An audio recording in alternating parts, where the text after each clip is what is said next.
attention. Go. Whoa, look at that start from Tila. She absolutely walloped it, didn't she? And away she goes. I said she was aggressive. My goodness, that is an aggressive start. She is really getting out there. And with a few kilos disadvantage, Vicky Thornley much taller, much longer. Vicky Thornley's 193 centimetres tall. That's taller than me. That's taller than most male rowers. And Thiele only 173, so she has to go for it. And my goodness, she is going for it. I'll tell you, there's a few male scullers that couldn't do a first stroke like that. Anna-Catherine Tila, she is an amazing competitor, and she's back with her old coach this year and really loving the competition in the singles. They're sculling quite close together here. The umpire's going to have an eye on this. Vicky Thornley's in the right position. She wants to be close to the booms on the far side. There's a little bit of stream they race against, not too much. And Tila at the moment has the advantage, as we thought she might. Very fast out of the blocks. Yeah, I think Tila's got the advantage, but to be quite honest, I was expecting that she'd have a little more on Vicky Thornley. I think that's a great sort of first 250 from Thornley. That's got the rating watch on for the two scullers. You can see the contrast in ratings there. The Leander Club sculler, coached by Paul Reedy at the top of your picture, European champion, had to settle for second place behind Magdalena Lobnig in the recent World Cup regatta. Yeah, we could see. You can see how they're rowing, but Tila's got a stroke a minute above Thornley here, and that more aggressive starting style. You can see how she uses the body weight that she has in an incredibly effective way. Look at the way she sort of opens the hips, opens the body. It's a real levering motion from her. And Thornley a little bit longer, a little bit looser. She tries to stay on terms. It's a very, very effective start from Tila. I think what Tila does, she really loads the front end of the stroke up, she waits, she hangs off it, and then ping, it's like squeezing a lemon pick, it just comes through at the back end. You know, and that's what makes her so effective for such a small sculler, only 1m73.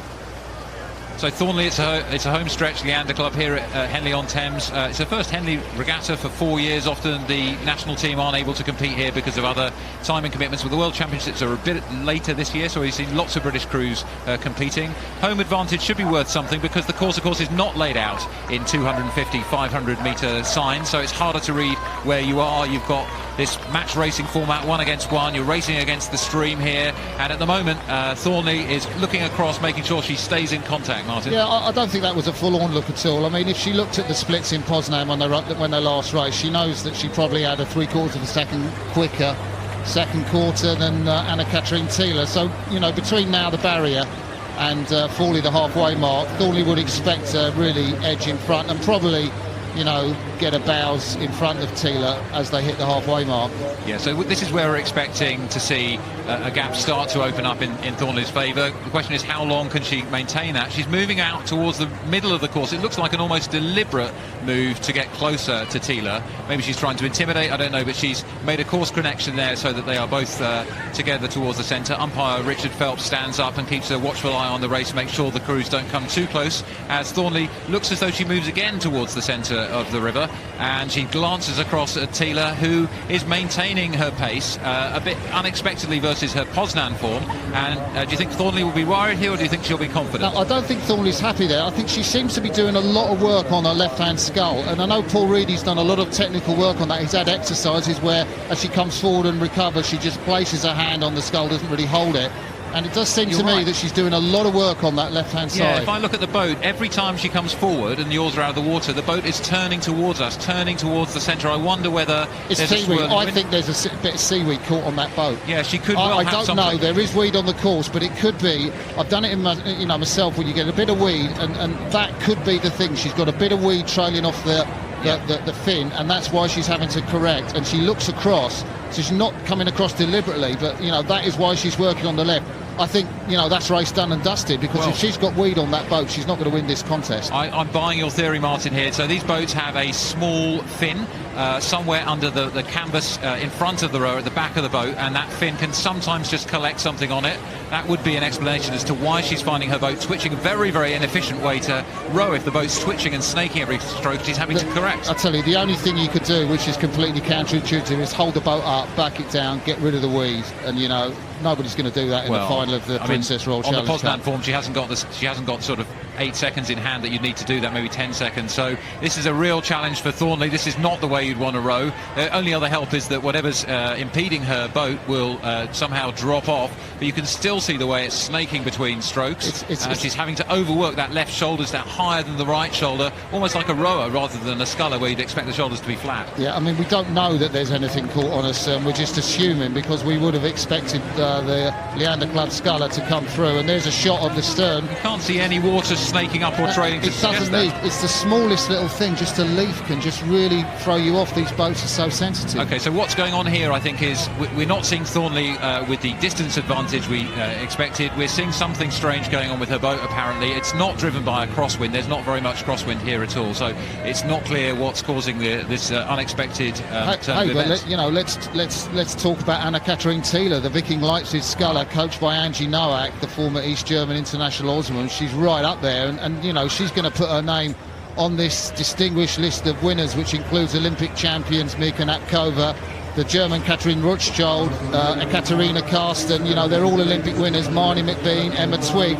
These are the greatest names in women's sculling, and they're the names on this Princess Royal Challenge Cup. And Anna-Katrin Thiele, she's really staked a claim. She's stayed in the single all season.